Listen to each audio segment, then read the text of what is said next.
Bonjour, moi c'est Claire et je te souhaite la bienvenue sur mon podcast La vie en pause. Tu trouveras ici mes témoignages et mes réflexions sur des thématiques variées telles que l'hypersensibilité, l'entrepreneuriat, la neurodiversité, la douance, le syndrome d'Asperger, etc. Le développement personnel, la créativité. Autant de sujets qui moi me passionnent et j'espère t'apportera des réponses à toutes ces milliards de questions que tu peux te poser. L'instant pour faire une pause et pourquoi pas voir la vie en rose.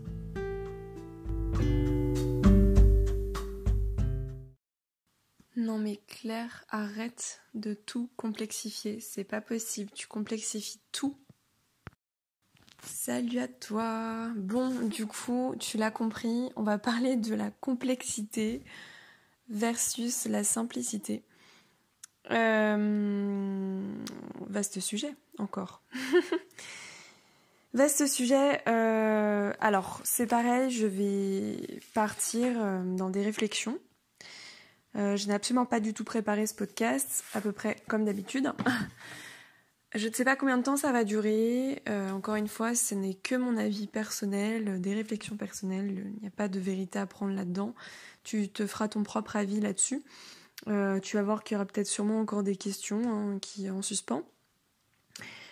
Je voulais te parler de ça parce que, en fait, c'est quelque chose qui me touche au quotidien également, qui touche, enfin, en tout cas, qui me concerne moi, mais qui concerne aussi des personnes avec qui j'ai pu discuter, qui peuvent avoir un fonctionnement complexe, justement, et qui forcément a des comportements et des réactions assez complexes, et des envies aussi. Alors, je vais essayer d'expliquer un petit peu, enfin, d'essayer de faire quand même un plan. Peut-être, ouais, je pense que je vais faire ça quand même pour que tu saches de quoi ça parle, de quoi ça va parler. Et puis après, bon voilà, je te laisserai écouter. Allez, à tout de suite. Alors, comme je vous expliquais, là je vais vous parler vraiment de mon vécu, enfin, de mon rapport avec la complexité. Et je vais vous faire un léger plan, enfin j'ai essayé de rédiger quelque chose avant de commencer, mais bon. Je vais en fait parler du fonctionnement forcément complexe. Je vais ensuite parler aussi des relations au sens large, mais aussi des relations plus des relations amoureuses. Enfin bon, à voir. Au niveau des relations, quoi. Aussi, je vais parler du fonctionnement typique. Je vais en reparler en tout cas, forcément. Je vais aussi parler... oui, en fait, après il y a des sous-parties, quoi, on va dire. Donc bon, alors c'est parti. Alors, d'abord ce que je voulais... Enfin, pourquoi je voulais parler de ce sujet. J'avoue que j'étais un peu pas en panne de sujets de podcast parce que j'ai une liste, je sais pas combien de sujets, de thématiques j'ai à vous parler, j'ai trop de trucs à dire. Vraiment, j'ai trop emmagasiné d'informations et j'ai beaucoup de sujets dont j'ai envie de parler et encore là j'ai noté des choses mais enfin, bref. Et donc dans la liste j'ai vu complexité versus simplicité.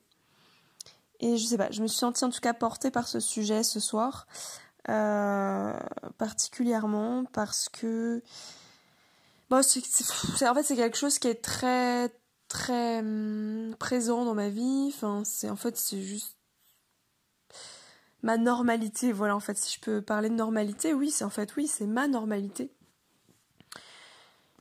Et j'ai toujours pensé évidemment que c'était la normalité des autres aussi, sans le nommer, c'est-à-dire sans dire les autres sont complexes ou moi je suis complexe, mais en tout cas maintenant j'y mets des mots. Mais en tout cas j'ai compris pourquoi parfois il y avait des difficultés dans les relations et dans la compréhension des uns et des autres en fait. Et puis sur d'autres choses aussi par rapport à moi seule en fait. Enfin bon. Je vais rentrer dans le vif du sujet, donc pour vous parler du fonctionnement complexe, ce que j'appelle fonctionnement complexe, je ne sais pas si le concept existe en soi, mais Ce que je veux dire par là, c'est le fonctionnement atypique. Ce dont on parle de ça partout. Moi, j'ai fait un podcast là-dessus, donc je vais pas réexpliquer clairement, sinon, ça va durer encore 40 minutes. Donc, je vous invite à l'écouter avant, peut-être. Voilà. Mais bon, en tout cas, c'est cette idée d'arborescence, de pensée analogique, systémique, comme j'expliquais. Donc de pensée globale, détail et tout ça, enfin bref, et la mise en lien dans certaines choses, ce feu d'artifice, en fait, d'informations et de devoir capter beaucoup de choses. Enfin voilà, j'essaie de résumer un peu comme ça. On capte énormément d'informations, on a tout un tas de capteurs du coup de stimuli qui nous arrivent et qui est amplifié et qui est beaucoup plus nombreux et plus rapide. Donc ça c'est avéré en sens physique du terme, donc neurologique. Mais c'est aussi, je pense que les personnes qui écouteront ce podcast ou qui vont se reconnaître, ou en tout cas, voilà, ils vont comprendre de quoi je parle. Enfin, vraiment, ça se vit, en fait, avant tout. Et voilà, et du coup, quand on a ce fonctionnement-là, on pense que, comme tout le monde, en fait, je pense, on n'était pas forcément trop au courant, à la base, de cette neurodiversité, de penser qu'il y avait juste des fonctionnements cérébraux différents, neurologiques différents. Ça, c'est dingue, parce qu'en fait, cette découverte, moi qui est assez récente, m'a complètement ouvert les yeux, en fait. C'est tellement plus simple maintenant de comprendre les choses. Vraiment comme si, tout était flou, complètement flou, inaccessible et que vraiment, je comprenais pas pourquoi en fait il y avait autant d'écarts, autant d'incompréhension. En fait, bon après moi j'ai réagi comme ça, mais je me suis sentie vachement coupable en fait. Je pensais que c'était ma faute à chaque fois, clairement. Sauf dans le cas extrême, mais à 90% du temps, je pensais vraiment que c'était lié à moi, à ma personnalité, à mon vécu, à comment je suis en fait, et du coup ça m'a créé une image très détériorée en fait, de moi-même. Voilà, bref. Petite parenthèse, c'était pas prévu que je parle de ça, j'adore. Mais en tout cas, pour revenir à ce fonctionnement complexe, ça coule de source en fait, maintenant c'est évident pour moi et c'est logique en fait. Et maintenant, je pense que c'est logique pour absolument toute la population qui est au courant qu'il y a une neurodiversité, que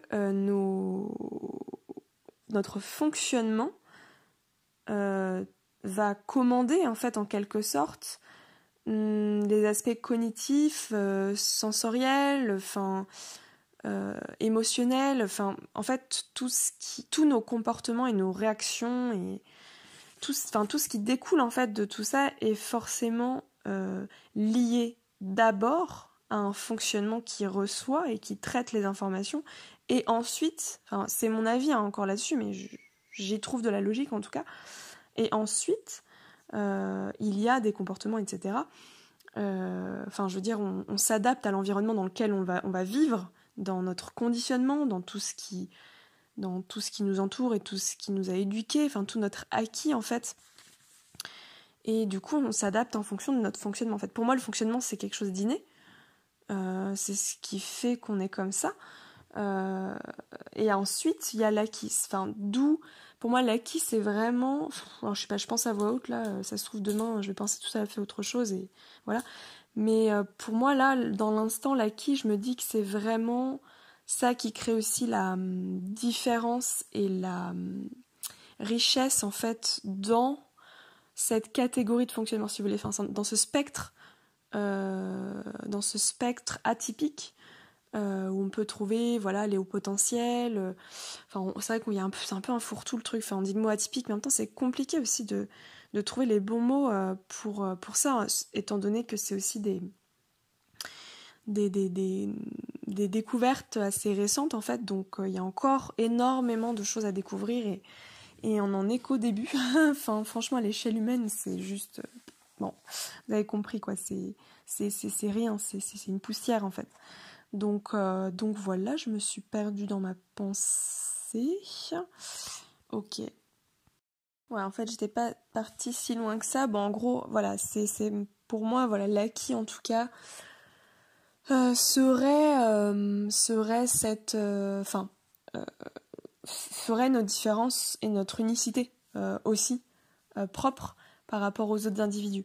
Je dis pas que que par exemple on est tous, admettons, on est 20 000 atypiques, enfin 20 000 avec un fonctionnement similaire, mais je dis pas qu'on serait profondément les mêmes et de façon innée, parce que je pense que même dans le fonctionnement atypique, même dans son fonctionnement, il y a des choses qui changent. Donc voilà, je dis pas que c'est que l'acquis. En fait, oui, je réfléchis à voix haute, mais je dis pas que c'est que l'acquis qui crée ces différences, mais c'est aussi le fonctionnement. Mais bon, globalement, quand même, quand quelqu'un a le même fonctionnement que nous, il y a quand même beaucoup de similitudes et de compréhension, en fait. Et bon, bref. Voilà. Et il y a moins de différences visibles. Après, là, les différences vont plus se retrouver, je dirais, dans ce que l'on apprend, la façon dont on nous éduque et l'environnement, etc. Bon, voilà. On va fermer cette parenthèse. On va repartir sur l'essentiel, sur le sujet de la complexité. Alors, comment expliquer? En fait, je pense que ce fonctionnement, donc vous l'avez compris comme je vous l'ai expliqué, évidemment que du coup il suggère toutes nos réactions, tous nos comportements. Donc étant donné que c'est une pensée complexe, enfin ce sont des pensées complexes, c'est un fonctionnement complexe, donc derrière il va y avoir des situations, des réactions complexes. Et en fait c'est ce qui peut créer voilà, des incompréhensions, je pense que je me répète, mais des incompréhensions avec les autres. Pourquoi ? Parce que pour avoir toute ma vie côtoyé quand même beaucoup de personnes qui n'ont pas mon fonctionnement, et aussi beaucoup de personnes qui ont mon fonctionnement et qu'on se comprend par rapport à ça, j'ai compris qu'en fait, très souvent, et encore une fois, c'est pas une vérité, hein, c'est ce que moi j'ai constaté dans mon vécu à moi, c'est pas forcément quelque chose d'universel, enfin bref, voilà. Mais les personnes typiques auraient essaierait de simplifier des choses complexes. Moi, j'ai vraiment, vraiment remarqué ça. Et c'est un besoin parce que dès que c'est trop complexe, ça peut être c'est compliqué en fait. C'est vrai, il y a vraiment une question c'est compliqué et c'est pas agréable. Voilà, dans le sens c'est pas quelque chose d'agréable en fait pour eux, sauf dans le cas où c'est où c'est des intérêts particuliers, où c'est quelque chose où ils ont un intérêt, une passion, je ne sais quoi, où là, pour eux, la complexité peut être stimulante et agréable.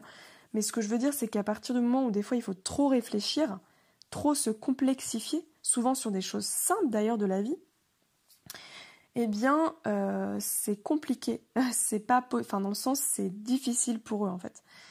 Et du coup, moi, c'est vrai que j'ai pas mal. Il y a eu des moments. C'est pas que je les ai enviés, parce que je me suis juste sentie différente par rapport à ça et j'ai du mal à comprendre en fait. Et je me dis mais comment ils arrivent à vivre aussi simplement, et c'est beau aussi parce que on se dit mais waouh, ils arrivent à se satisfaire de ça, de ces choses simples, et de pas aller chercher au-delà et vraiment de profiter, d'être souvent dans le présent en fait. Moi c'est vraiment ce que j'ai vu, ce que j'ai vécu entre guillemets à travers eux un peu, mais j'arrivais pas à l'atteindre en fait. Je suis pas comme ça. Donc on va dire que chacun a ses spécificités, chacun a son avantage là où voilà. Mais eux, ils peuvent aussi nous envier sur d'autres choses, mais souvent, en tout cas moi souvent je l'ai reçu comme des reproches parce qu'on m'a, comme j'ai dit au tout début du podcast, avant l'intro, j'ai expliqué, on m'a dit non mais Claire, c'est pas possible en fait, arrête de tout complexifier, arrête de rendre les choses trop compliquées. Tu es trop compliqué, presque ça symbolisait pour eux en gros, je suis trop exigeante, je suis trop chiante en fait. Donc excusez-moi pour le mot, pour le gros mot, mais c'est vrai, c'était ça en fait. Et du coup, j'avais vraiment l'impression d'en faire trop et de les embêter en fait. Et je pense que c'est ce que je faisais pour eux. Mais pour moi, c'était un besoin en fait. j'avais un besoin, j'ai des besoins par rapport à ça. Donc je vais y venir. Je vous explique un petit peu dans mon fonctionnement, dans comment ça se passe. Je sais pas comment ça c'est de votre côté, mais en fait j'ai besoin à chaque fois de creuser tout en fait. Déjà de base je suis curieuse, très curieuse, mais curieuse c'est de la curiosité, comment dire, souvent détaillée en fait, c'est-à-dire que je vais être curieuse sur des petites choses, sur des petits trucs, des trucs du quotidien, tout en fait, tout ce qui m'entoure, ça m'intrigue presque en fait. Enfin, quand c'est quelque chose de nouveau, d'intriguant, c'est vraiment, et je veux creuser quoi. Et il faut que je sache. Des fois c'est, enfin je vous donne un exemple, une petite anecdote bête, mais j'étais dans la maison de ma mère et en fait dans le jardin j'ai vu une bête, un animal d'assez loin, donc je l'ai pris en vidéo, mais je le voyais très mal au final sur la vidéo, enfin bref. Et en fait, je l'ai vu, donc j'ai analysé sa démarche, j'ai analysé son pelage, sa couleur, la forme de sa tête, enfin bref, la façon dont il marchait, etc. Parce que je ne l'avais jamais vu cette bête en vrai, jamais auparavant.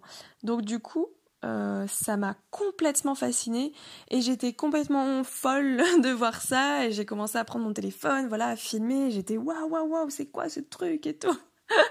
Enfin bon, bref, voilà, ça me fait rire. Et en fait, après, j'étais sur la vidéo et je zoomais, j'essayais de regarder, j'analysais et tout ça, machin, parce qu'il fallait absolument que je sache, en fait. C'était quoi cette bête? Voilà, quel nom elle avait? Qu'est-ce que c'était? Alors que bon, la personne qui était à côté de moi ou les personnes qui auraient pu être à côté de moi, elles auraient trouvé ça mignon, sympa et tout, mais elles passent à autre chose et puis elles cherchent pas à tout prix. Enfin là, c'est une anecdote, pardon, parmi tout le temps comme ça en fait, sur des nouveaux trucs comme ça qui m'interpellent. C'est vraiment ça m'interpelle en fait. Et donc je regarde cette vidéo et puis en fait j'ai passé plus d'une demi-heure à regarder tous les forums, enfin les photos Google, la machin, j'essaie de trouver, donc j'avais le choix entre le furet, la martre, je crois, ou la martre, enfin le putois, les machins, enfin vous voyez la belette et tout, bref. J'ai regardé toute la classification et je n'ai pas réussi d'ailleurs à vraiment trouver ce que je voulais, mais ça s'est quand même rapproché du martre, donc du furet, pardon, donc je supposais que c'était ça, mais bon. Je ne pouvais pas vérifier et ça c'était horrible. Pour moi j'ai vraiment mis du temps et j'y repense encore, c'est pour vous dire, voilà, c'est chiant. Mais bon, petite anecdote. Donc en fait c'est ce truc de vouloir toujours creuser et d'avoir une soif de savoir et de toujours vouloir apprendre aussi. Parce qu'il y a la curiosité, le fait d'être intrigué, de comprendre les choses, mais aussi un besoin aussi d'apprendre en fait. Donc là c'est lié je pense à notre besoin de stimulation intellectuelle. Enfin je dis notre, encore une fois je m'excuse en fait, j'arrête pas de dire ça parce que oui je parle je sais pas pourquoi je fais ça en fait. Tiens tu pourras peut-être me le dire, donc je vais parler de moi parce que j'ai du mal à parler de moi en fait, de dire je, donc j'apprends de façon un peu des fois boulimique, où j'ai besoin de lire, d'apprendre, pas forcément de me former, parce que j'ai du mal à suivre des formations, sauf si vraiment c'est un sujet qui me passionne et auquel cas je suis prête à ce moment-là, mais très souvent les tutos, les formations et tout, je décroche en fait, j'arrive pas du tout à me concentrer, donc j'apprends beaucoup par moi-même, mais j'aime me documenter en fait plutôt, j'aime creuser, donc de comprendre. Donc en fait souvent, et d'ailleurs ce que je vais regarder c'est pas des formations, c'est des conférences. Les conférences ou les témoignages de gens, j'adore. Je crois que je m'éloigne du sujet.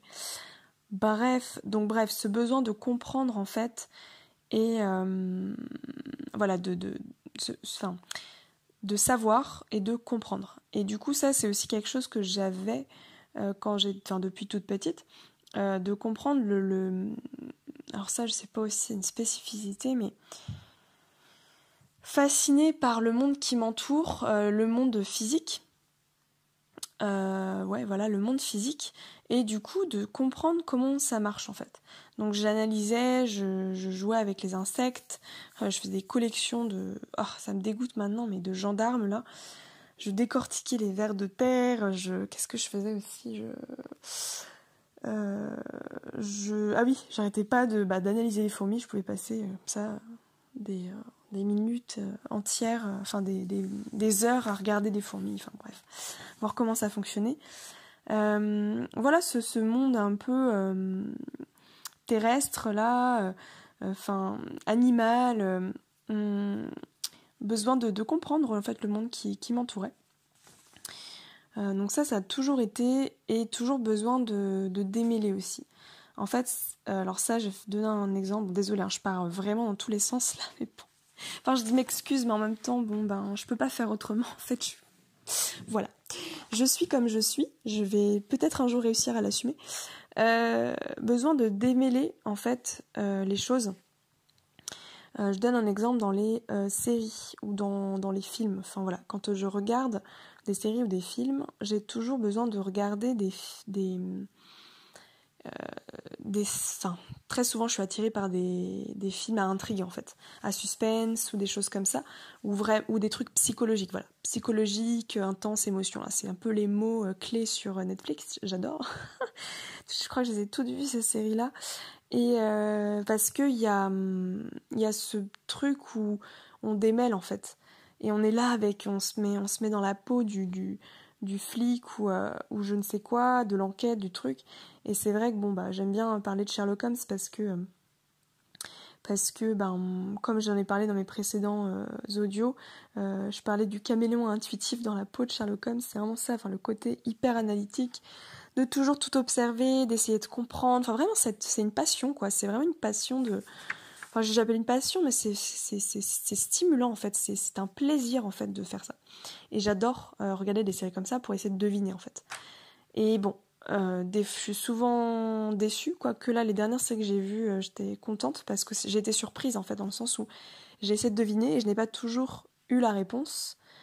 Et c'est là que j'aime ce genre de série parce que si au bout de quelques minutes je le sais tout de suite si la série ça va pas le faire en fait et je vais tout deviner, ça va me saouler. Les jeux sont trop simples et justement voilà, on reparle de simplicité. C'est pas assez complexe en fait, c'est pas assez travaillé, c'est pas assez réfléchi en fait et du coup ça m'ennuie en fait complètement. Voilà. Ensuite, donc voilà, j'ai parlé du fait de démêler les choses, de creuser, de se triturer aussi l'esprit. Ça, on adore. Ah, j'ai encore dit on. Alors j'adore me triturer l'esprit. En fait, c'est toujours ce truc aussi à essayer de comprendre les choses et du coup de toujours presque rajouter, je fais même des fois exprès de rajouter de la complexité au truc en fait. Des fois c'est conscient, c'est très conscient et je le fais exprès. J'aime rajouter de la complexité. Voilà. Et quand c'est inconscient, là je parle plus, au lieu de me dire je me triture l'esprit et j'adore, enfin après triturer c'est pas très positif, mais je me stimule l'esprit plutôt, je sais pas. Le pôle un peu négatif, c'est la prise de tête. C'est du coup justement la torture de l'esprit. Où là, quand on se prend la tête, on prend la tête aux gens aussi. Parfois, ça part trop dans tous les sens, et là, c'est plus inconscient. Et là, on cherche clairement pas à ce que ce soit comme ça, mais c'est comme ça. Notre pensée est comme ça. Et on a toujours ce besoin, de précision, je dis on encore, c'est terrible ça. De précision, de compréhension et tout ça. Je vais réussir un jour à parler de moi. Ouh. Ok, et du coup, il y a aussi un truc, c'est que...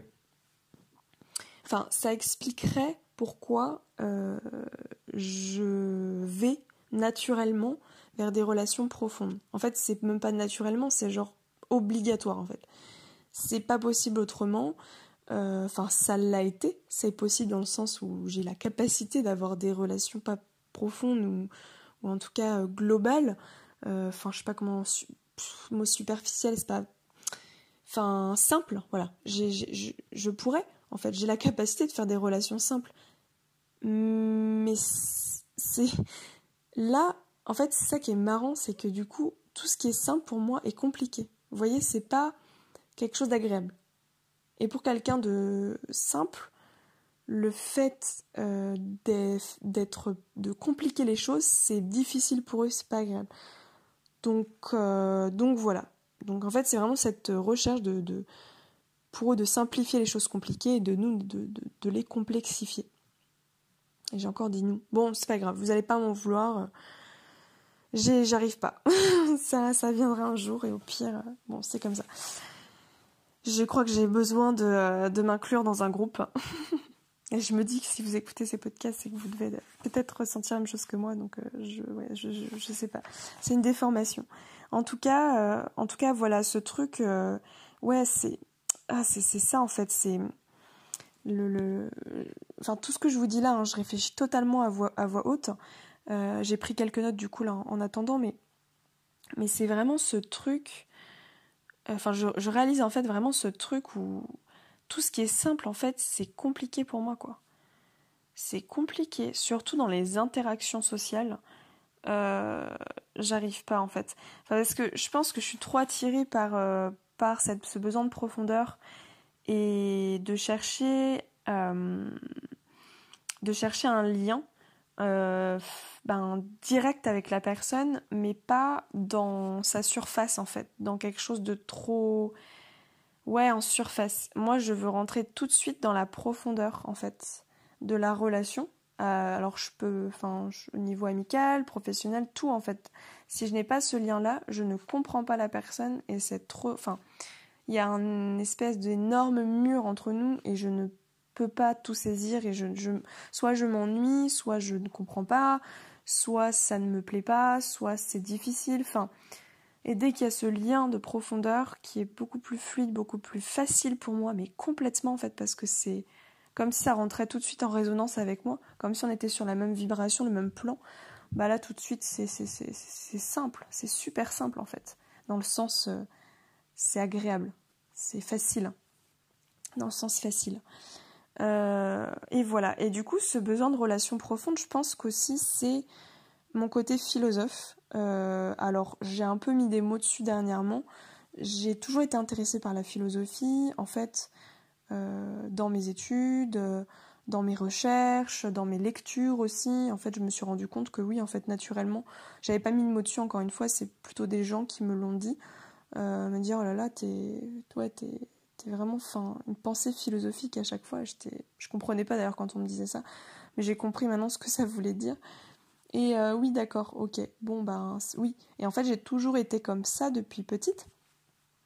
Et je pense que ce truc un peu philosophique, moi, ce que j'entends en fait par là, c'est cette espèce d'ouverture au monde, de questionnement incessant et de remise en question en fait, sans cesse, de toujours douter et de toujours penser que les choses sont impermanentes en fait, sont impermanentes et que chaque chose bouge, que chaque concept, que chaque idée, que chaque réflexion, là ce que je vous dis aujourd'hui, je le penserai peut-être plus demain, il y a peu de chance quand même demain, mais vous voyez, dans je sais pas moi, dans quelques mois, dans quelques années, ou même là, dans quelques jours, tout peut changer en fait. Et je sais que j'ai une ouverture d'esprit comme ça, j'ai mis des mots dernièrement, et c'est sûrement en lien avec ces relations profondes parce que ça va loin, en fait, dans les discussions. C'est ça que j'appelle profond, c'est vraiment des questionnements sur questionnements sur questionnements parce qu'on va chercher à creuser et à aller au bout du truc, quoi. Il y a tout démêler et puis avoir des espèces de révélations, des espèces de créations. C'est vraiment... j'en ai parlé avec quelqu'un dernièrement, peut-être qu'il se reconnaîtra, mais un orgasme cérébral. Je sais pas, j'utilise ce mot parce que l'orgasme, il est connoté sexuellement, mais en fait, l'orgasme, j'ai eu des orgasmes auditifs, dans le sens, c'est orgasmique, c'est une espèce de stimulation mentale très élevée, en fait, et quand on commence à trouver, à démêler des choses et à trouver des... c'est hyper stimulant, en fait, et je dis auditif aussi parce que ça m'arrive quand j'écoute des musiques et ça me procure des émotions, des choses. Et il n'y en a rien de sexuel, hein, c'est pas du tout ça, c'est... Je sais pas, je pense que peut-être certains vont se reconnaître et peut-être que d'autres vont me dire que je suis complètement folle. C'est ok, il n'y a pas de problème. Vous pensez ce que vous voulez.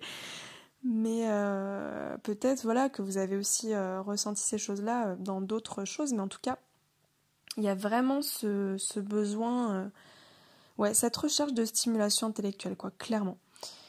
Je pense que j'ai à peu près fait le tour. Relation, tac à tac, ouais, ok. Oui, alors je pourrais parler de ça aussi. Je pense que ça va être la dernière chose. Par rapport aux relations amoureuses. Alors, je vais parler de mon cas évidemment, parce que je n'ai pas d'autre... Enfin, je ne peux pas parler à la place de quelqu'un d'autre. Et puis là, l'objet de ce podcast, c'est vraiment de... Justement, de... Bah, c'est un peu... J'ai l'impression de servir d'exposition... Comment dire ?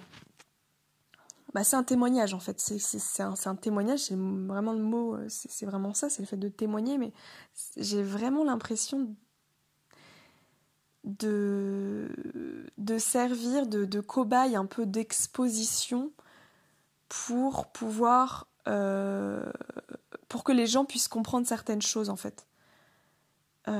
Et pour que les personnes puissent aussi, je sais pas, partager mon ressenti, peut-être vont se reconnaître, peut-être ça va susciter d'autres réflexions, peut-être de l'intrigue, peut-être de l'incompréhension, enfin, je sais pas, il y a un espèce de truc, on se met un peu à nu, c'est particulier pour moi, c'est très très nouveau, bon, même si, bon, là c'est mon 13e podcast, je suis au taquet, hein, je vous le dis, je suis motivée, là j'ai commencé début juillet, et en général quand je fais les choses, c'est... Je me... Cette espèce d'addiction, d'obsession pendant un moment, et après je lâche. Donc, bon, j'espère que je vais pas lâcher ça quand même, mais c'est...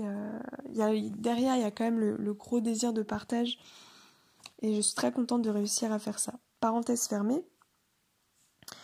Dans les relations amoureuses, alors dans mon cas, en fait, ça a aussi, ce truc de complexifier tout, ça a forcément généré des complications, parce que les personnes n'étaient pas forcément avec le même fonctionnement que moi, pour la plupart, si ce n'est tous. Et en fait, bah, y a eu beaucoup d'incompréhension mutuelle. Beaucoup de, justement, qu'on me renvoie la figure, non mais tu te prends trop la tête en fait. Tu vas trop loin, tu pars loin, qu'est-ce qu'on a pu me dire, enfin, tu complexifies tout, enfin voilà, tout ce que je vous ai un petit peu dit. Donc peut être compliqué aussi pour, enfin comme je vous ai expliqué tout à l'heure, pour l'extérieur quoi, enfin pour les autres en fait. Et je comprends, hein, franchement j'accepte, il n'y a pas de problème, je comprends totalement que ça puisse être déroutant, mais en même temps, comme je vous dis, c'est un besoin. Sinon bah vraiment ça me reste dans la tête en fait. Il y a des choses qui me restent dans la tête, ouais, ça faudrait que j'en parle aussi parce que je veux dire, je fais pas exprès, je fais pas ça pour embêter l'autre. C'est pas mon but d'embêter l'autre à ce moment-là. C'est pas mon but de me prendre la tête comme lui l'entend. Tu te prends la tête, en gros, tu me saoules, t'es chiante. Moi, je me prends la tête parce que, dans le sens, j'ai besoin de comprendre. En fait, pour moi, c'est pas, oui, c'est une prise de tête, c'est-à-dire, ça s'en mêle en fait, mais c'est pour justement pouvoir démêler et pouvoir avoir ma réponse en fait. C'est mon désir fort de précision, de clarté dans les propos parce que, enfin moi j'ai toujours un problème par rapport à ça, par rapport aux relations, enfin à la communication en fait. On me dit et on dit depuis toujours, la communication c'est la base entre les relations sur les personnes, surtout dans les relations amoureuses. Enfin c'est là où quand même c'est beaucoup plus visible. Voilà, et du coup, bah, oui, oui, c'est la base en fait. Enfin, c'est la base, parmi d'autres bases, mais c'est en tout cas très important.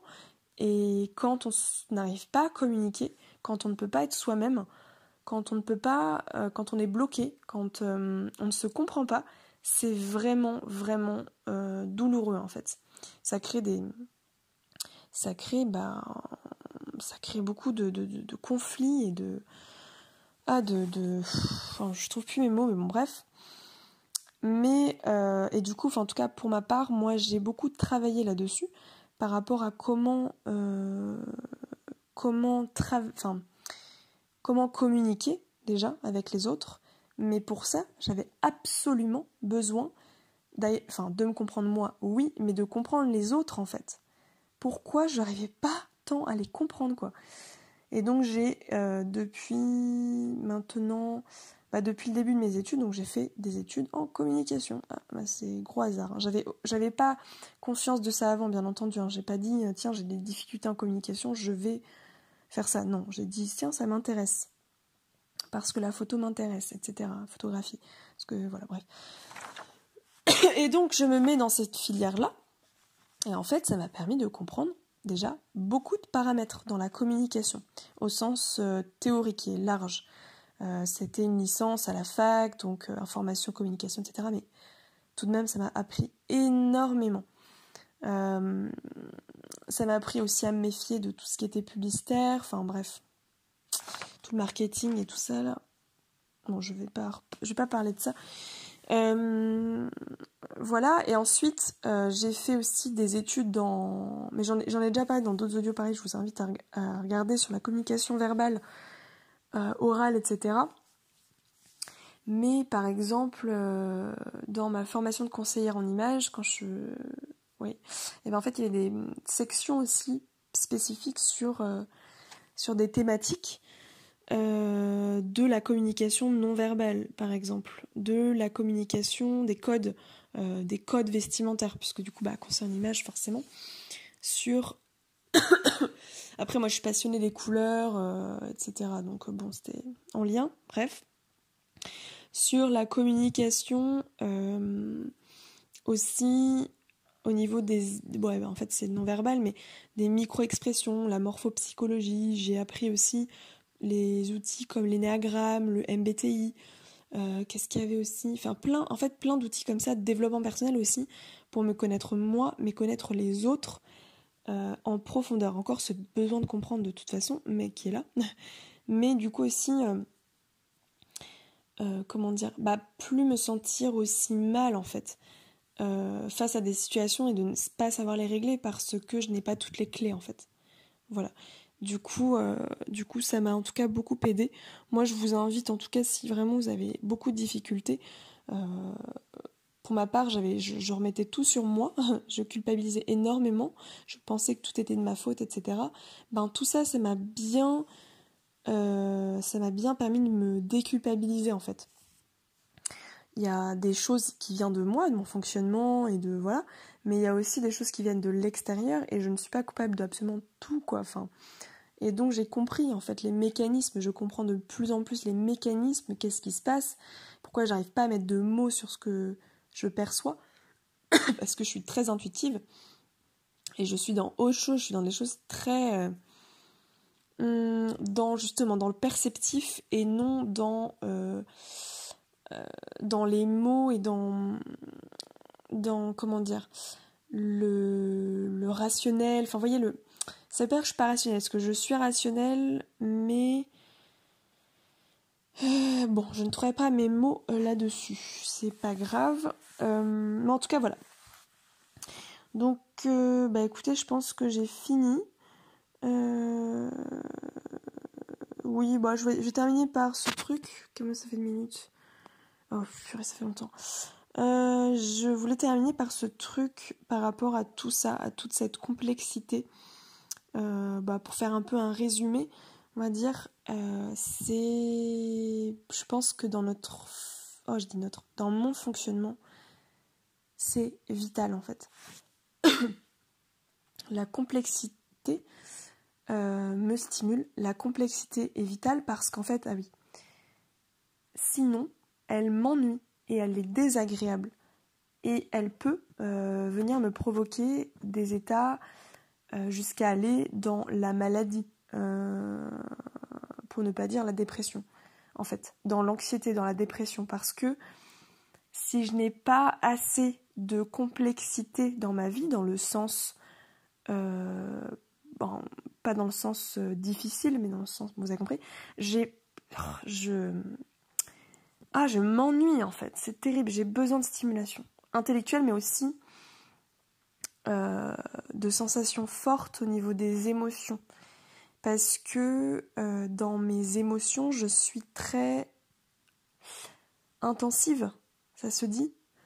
Dans l'intensité plutôt, voilà. Donc noir ou blanc, hein, et puis ça change constamment, très très très instable. Donc ça donne pas envie comme ça, hein. On n'a pas envie de me connaître. Hein.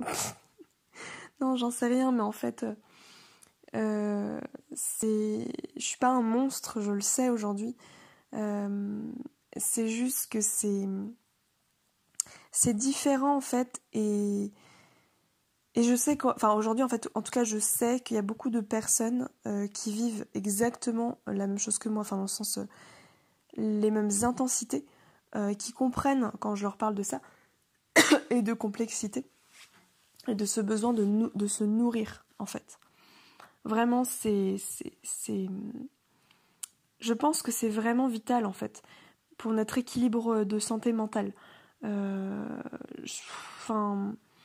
Ouais, en fait. Mais après, il y a quelque chose aussi, c'est par rapport au burn-out, à l'épuisement, parce que moi j'en fais, je suis en épuisement en ce moment, parce que justement j'ai pas su non plus où étaient mes limites par rapport à tout ça. Il y a eu un moment où j'étais hyper active dans tout, et où du coup je manquais après de manger correctement, de dormir correctement. J'avais une suractivité au niveau cérébral parce que j'étais dans l'hyper-créativité. C'est hyper-créativité, et puis aussi l'épuisement au niveau des interactions, parce que en tout cas à ce moment-là, je voyais beaucoup trop de gens en fait. Enfin bref, j'avais pas notion aussi de de faire l'alliance entre mon corps et mon esprit, et en fait mon esprit a des besoins mais mon corps en a d'autres, et c'est là qu'il faut faut voir où sont ses limites. Moi elles sont vraiment physiques, hein, mes limites. Donc c'est mon cerveau qui épuise mon corps, et c'est tellement dommage, franchement, parce que ça me oblige à me stopper, et c'est bon, après voilà, c'est dommage en même temps. Ce moment de pause, je vous avoue, me fait énormément de bien aussi. Il faut savoir se stopper, et j'avoue que ça peut être assez stimulant dans l'autre sens en fait aussi. Enfin bon, je pense que ça vaudra un autre podcast, donc voilà. Mais de toute cette complexité aussi, pour terminer, en découle aussi je pense, un besoin de sécurité. Parce que dans mon cas en tout cas, je suis tout le temps, tous les jours en doute. Voilà, c'est lié peut-être à mon truc, ma pensée philosophique. Mais voilà, en doute en fait, et chose que par exemple à l'extérieur on ne comprend pas forcément. Donc il faut qu'on me l'explique d'ailleurs, parce que pour moi c'est une normalité, encore une fois, donc j'avais l'impression que tout le monde doutait, non en fait. Mais moi c'est constamment, c'est pas que j'ai pas confiance en moi, parce qu'aujourd'hui je pense que j'ai beaucoup plus confiance en moi, vraiment, je dis pas, de toute façon je pense que personne n'a confiance en soi à 100%, là ça n'existe pas, et puis oh là là, c'est encore un sujet ça aussi. Enfin bref, et donc ce truc de confiance,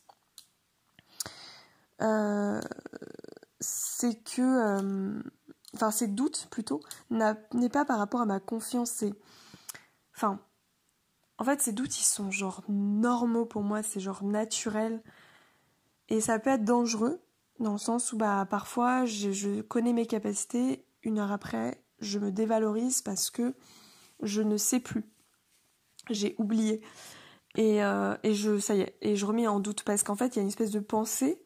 Il suffit d'une pensée qui engendre du coup, je sais pas combien de pensées là, en un quart de seconde, et là bim, en fait j'ai même pas capté, et ça y est, je pars dans un tourbillon négatif, alors que voilà, la minute d'avant j'étais dans un super cercle vertueux, et ça c'est aussi un peu le problème et l'avantage, parce que ça a aussi ses avantages de la surefficience en fait, mentale. C'est vraiment... c'est foisonnant en fait, Donc c'est logique aussi encore une fois. Mais bon, on a besoin du coup... j'ai besoin... j'ai besoin de sécurité. De sécurité et de... pour pouvoir apaiser ses doutes. Et donc en fait, j'ai pris des techniques récemment. Enfin, j'ai trouvé des clés récemment pour moi pour pouvoir empêcher des doutes, en tout cas négatifs, qui me dévalorisent et qui me fait perdre ma confiance en moi sur l'instant, qui peut des fois être compliqué à gérer. J'ai trouvé quelques clés et c'est d'écrire, tout simplement d'écrire en fait. Quand je suis sûre de quelque chose à un moment donné qui me donne de la joie, par exemple, je sais pas, mes capacités de photographe.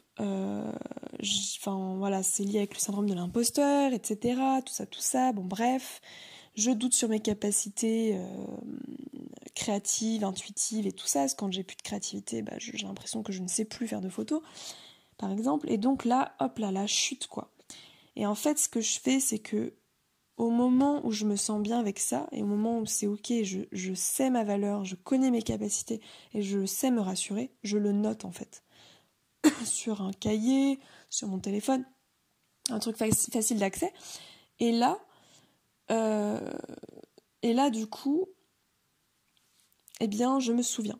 En fait, ça me permet de ne pas oublier, et que par exemple, quand j'ai un doute, et un moment pas bien, je me dis « Ah mais oui, attends, je l'ai noté, je vais aller regarder. » Et en fait, je relis. Et la seconde d'après, je me sens beaucoup mieux. Mais vraiment, c'est instantané. Et c'est hyper puissant. Et ça marche pour tout. En fait, là, je donne un exemple sur la photo, mais ça marche pour tous les doutes. Dans mon cas, en tout cas, je l'ai testé et ça marche vachement bien. Voilà, du coup, je m'arrête là. Et il a duré super longtemps, ce podcast. Franchement, je félicite ceux qui ont écouté vraiment jusqu'au bout. C'est pas évident d'écouter... de m'écouter, je le sais, mais bravo à vous. Et pour ceux qui peuvent avoir plus de difficultés à écouter, ils sont obligés de mettre plusieurs fois sur pause, ou au contraire au bout de 2 minutes, de toute façon vous serez pas là à m'écouter, donc ça sert à rien que je vous parle. Mais bon, je sais que pour ceux qui ont des difficultés de concentration, c'est compliqué, parce que voilà. Mais en tout cas, merci de m'écouter, et puis écoutez, je vous dis à bientôt. Là, je vais entamer mon épisode 14 ou 15. Mais je pense que je vais faire une saison... Enfin là, c'est la saison 1 pendant 20 épisodes. Et je pense que... Ouais, jusqu'au 20e, quoi. Je ferai une saison 2 après, mais j'essaierai de faire quelque chose de différent. Je sais pas. Je vais voir dans quoi je vais partir. Ou ça se trouve, je vais pas faire ça. Enfin, je réfléchis à voix haute. Allez, ciao.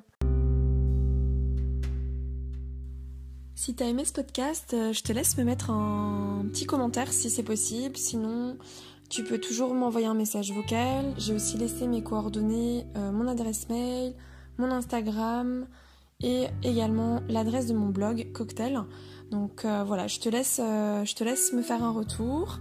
Et puis n'hésite pas à me mettre aussi des étoiles, parce qu'a priori ça permet d'augmenter la visibilité et de permettre à d'autres gens de découvrir ce podcast. Merci beaucoup et à bientôt.